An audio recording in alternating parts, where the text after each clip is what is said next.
और इस नालायक शाहरुख खान पठान इस नालायक को यह शर्म नहीं आती कि पठानों का इस देश में क्या कंट्रोवर्सी है, पठानों का क्या लेना देना इस देश से।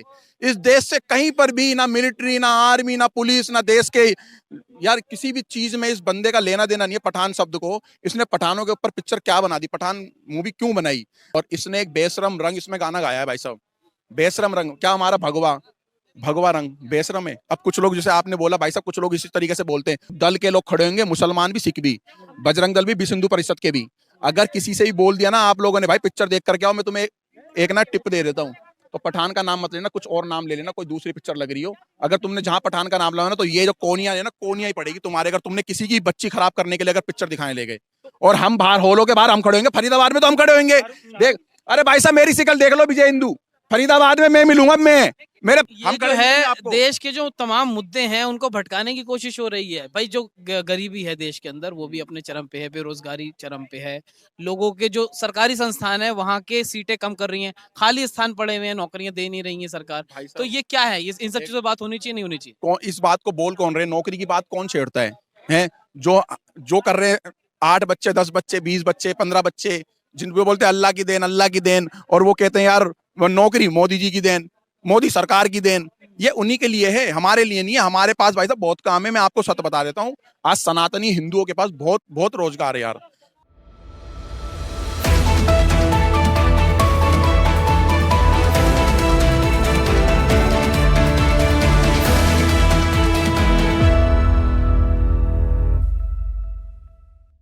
इस पिक्चर को इस देश के अंदर, इस भारत के अंदर कोई हिंदू सनातनी नहीं चलने देगा। और मैं हाथ जोड़ करके विनती करना चाहता हूं सिख धर्म के लोगों से, जैन धर्म के लोगों से, और भाई साहब मुसलमान धर्म के लोगों से, कंधे से कंधा मिला करके आना। ऐसा ना हो कि जब हम पर्दे फाड़े और पर्दों में जब हम आग लगाएं पब्लिक को बाहर करने के बाद, तो ऐसा ना हो कि आपका इसमें सहयोग ना हो, फिर आप पीछे रह जाओगे। क्योंकि आप हर जगह पे पीछे हो, लेकिन आप एक जगह पे आगे हो, इस देश के खिलाफ आप नंबर 1 हो। लेकिन आज हमारे देश की बच्चियों की बात है, और इसने एक बेशरम रंग इसमें गाना गाया है भाई साहब, बेशरम रंग। क्या हमारा भगवा भगवा रंग बेशरम है। अब कुछ लोग, जैसे आपने बोला भाई साहब, कुछ लोग इसी तरीके से बोलते हैं, अगर कुछ लोग जो बोलते हैं। जी, कुछ लोग जो मैं बता रहा हूँ सोशल मीडिया पे जो ये चल रहा है, तमाम ट्रेंड चल रहा है, उसके बाद कई लोग जैसे मनोज तिवारी हो गए, निरहुआ हो गए, राणा हो गई, ठीक है, किशन हो गए, मैंने देख ली, तमाम भगवा के साथ गलत सीन मैंने दिखाए गए भाई हैं। साहब अभी देखा है, मैंने अभी देखा भाई साहब, मैंने अभी देखा एक बंदा इंटरव्यू दे रहा है कि भगवान कलर से क्या मतलब है।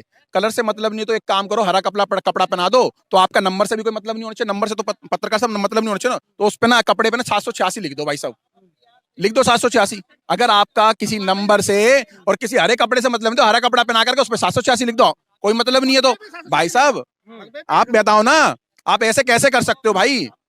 भाई साहब मेरे देश के अंदर तो इस कह रहे हैं कि उस टाइम पे लोग क्यों नहीं जागे, जब इस तरह की चीजें हो रही थी उस टाइम पे क्यों अपोज नहीं करा लोगों ने? भाई साहब देखो पहले क्या था ना, 60-70 साल ना एक बहुत बड़ी गद्दार पार्टी हमारे देश में राज करके चली, कांग्रेस। उसने हमें क्या हुआ दिखाती रही, हम करेंगे, हम समझाएंगे, हम करेंगे, देश का भला करेंगे, देश को विश्व गुरु बनाएंगे, करती रही। लेकिन भारत के टुकड़े करते करते करते आज वो भारत जोड़ो करने निकल गया। पाकिस्तान उसने बनाया, बांग्लादेश उसने बनाया, बलूचिस्तान उसने बनाया, शिमला मुद्दे में उनके बापों ने साइन करा, आज वो भारत जोड़ो करने निकल गए। इतने बड़े हम लोग राक्षसों से बचाए और उस देश को बचाया गया है। ठीक है जी। अब तो मोदी लेकिन जी अब तो हैं, अब मोदी जी क्या है ना, लगता है? अब तो 2014 के बाद जागरूक नहीं दिख रहा आपको। आज भारत के बाहर मेरा भाई गया, मेरा सगा भाई विदेश में गया भाई साहब, मान सम्मान वहां पर सोशल मीडिया पे वीडियो डाल करके। अभी आप देख लो, अपने नेट को सही जगह खर्च करके देख लो, कोई बंदा युवा, आप खर्च करके देख लो आज हमारा क्या स्तर पहुंचा हुआ विदेशों में। आज हमारे विदेशों में जाते पूछते इंडियन, तो सीट देते भाई साहब बसों में, पहले पूछते नहीं थे। अरे भाई साहब भारतीय जो है वो जो रिचेस्ट पर्सन है उसमें आ गया है। 5वें स्थान पे पहुंचे हुए हम लोग। हमारी आर्मी की देख लो कौन सी ग्रोथ है आज, कौन कौन कौन है जो हमसे टक्कर ले सकेगा भाई साहब। चाइना का बुरा हाल कर दिया, पहले हमें मारते थे तो ये जवाब देना इनका भारी पड़ता था। ठीक है जी। तो इन सब चीजों से हमारे मोदी जी ने क्या जो लगता है पीयू के वापस ले पाएंगे? भाई साहब 100% ले क्या पाएंगे भाई साहब। क्योंकि जो चीफ एक कमांडेंट है उन्होंने अरे कहा है, खड़े हो गए हम लोग वहां उन्होंने सरकार से कहा था कि भाई हम चाहते हैं कि पीयू के वापस आए, लेकिन सरकार ने हामी नहीं भरी उसमें। खड़े हो चुके हैं वहां पर। ये जो गद्दी में बैठा हुआ ना, ये बब्बर शेर है। ये वो नहीं है जो इटली से वो गर्ल्स लाता था, ये विदेशों से टाइगर लेकर आ रहा है, चीते लेकर आ रहा है। ये आराम से एकदम झपट्टा जब मारेगा ना, तो सुबह पता लगेगा एक झपट्टा मार करके पूरा का पूरा एक टुकड़ा हमारे देश के अंदर आ गया, जो हमारा अपना अंग है। भाई साहब मैं बताना चाहता हूँ, मेरे देश के अंदर ऐसी पिक्चरें रिलीज होंगी, अगर कोई भी युवा लड़का अगर दिल्ली एनसीआर के अंदर बोलना, अगर कोई भी युवा लड़का दिल्ली एनसीआर के अंदर किसी भी की भी बहन बेटी लेकर के हॉल में घुसेगा और हॉल से बाहर निकलते टाइम पे अगर किसी भी, हर दल के लोग खड़े होंगे, मुसलमान भी, सिख भी, बजरंग दल भी, विश्व हिंदू परिषद के भी, अगर किसी से भी बोल दिया ना आप लोगों ने भाई पिक्चर देख करके आओ, मैं तुम्हें एक ना टिप दे देता हूँ, तो पठान का नाम मत लेना, कुछ और नाम ले लेना, कोई दूसरी पिक्चर लग रही हो। अगर तुमने जहां पठान का नाम लाया ना, तो ये जो कोनिया है ना, कोनिया ही पड़ेगी तुम्हारे, अगर तुमने किसी की बच्ची खराब करने के लिए अगर पिक्चर दिखाने ले गए। और हम बाहर हॉलों के बाहर हम खड़े होंगे, फरीदाबाद में तो हम खड़े होंगे, देख, अरे भाई साहब मेरी शिकल देख लो, विजय हिंदू, फरीदाबाद में मैं मिलूंगा, मैं, मेरे फरीदाबाद में दिल्ली एनसीआर से ज्यादा सिनेमा घर हैं, गूगल पे सर्च मार करके देखो, पूरे फरीदाबाद में, बदरपुर से लेकर के हम जो है देश के जो तमाम मुद्दे हैं उनको भटकाने की कोशिश हो रही है। भाई जो गरीबी है देश के अंदर वो भी अपने चरम पे है, बेरोजगारी चरम पे है, लोगों के जो सरकारी संस्थान है वहाँ के सीटें कम कर रही हैं, खाली स्थान पड़े हुए हैं, नौकरियां दे नहीं रही है सरकार। तो ये क्या है, इन सब चीजों पर बात होनी चाहिए, नहीं होनी चाहिए? इस बात को बोल कौन रहे, नौकरी की बात कौन छेड़ता है? जो जो कर रहे हैं 8 बच्चे, 10 बच्चे, 20 बच्चे, 15 बच्चे, जिनको बोलते हैं अल्लाह की देन, अल्लाह की देन, और वो कहते हैं यार वो नौकरी मोदी जी की देन, मोदी सरकार की देन, ये उन्हीं के लिए है, हमारे लिए नहीं है। हमारे पास भाई साहब बहुत काम है, मैं आपको सच बता देता हूँ, आज सनातनी हिंदुओं के पास बहुत बहुत रोजगार है यार। कुछ जो हैं नालायक हैं, निकम्मे हैं, जिन्हों के माँ बाप ने फ्री की रेवड़ी के चक्कर में, दिल्ली वालों के बुरे हाल हो सकते हैं, फ्री की रेवड़ी के चक्कर में जिन्होंने ध्यान नहीं दिया, अपने बच्चों को नहीं जागरूक बनाया, नहीं बहादुर बनाया, कमा के खाने के लिए नहीं बनाया।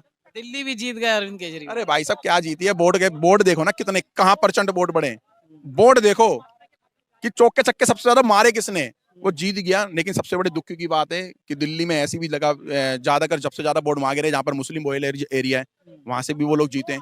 और पता नहीं क्यों फ्री के रेवड़ी के चक्कर में इन्होंने दिल्ली वालों ने, अब तुम चलो, अब मैं तुम्हें दिल्ली वालों को सुन लो वैसे जवाब मेरे से, दिल्ली का केजरीवाल निकम्मे, अगर तूने चल दारू पिला दी, जिन माँ बापों को तूने, जिनकी माँ जिनकी बहन बेटी बस में फ्री में घुमाई, उन्हीं के माँ बाप उन्हीं के बाप और उनके बच्चों और उनकी लड़कियों को दारूबाज बना दिया।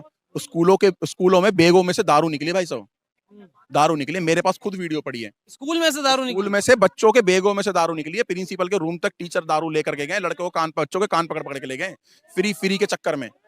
भाई साहब बच्चे ब्लैक कर रहे थे दारू को, बेच रहे थे दारू, इसने इतना बुरा हाल कर दिया। अब जो ये 200-200 रुपए की बिजली बचा रहे ना भाई साहब, मैं कड़वा सच बोल देता हूँ, मैं सनातनी हूँ, मैं बोलना नहीं चाहता, लेकिन मैं फिर भी एक मन की बात कह देता हूँ, जो तुमने ये 200 रुपए की जो बिजली बचाने के चक्कर में ना, मैं तुम्हें आज बता दूं कि भाई साहब ये तुम ना, जब तुम्हारे पर ताहिर हुसैन और अंसार जैसे बंदे हमला करेंगे ना दिल्ली के हर कोने में, तो ये ना शमशान घाट में लकड़ी के काम आएंगे। 200-200 रुपए साल के 2400 रुपए तुम बचा करके रखो, तुम ये गलत फंस गए हो।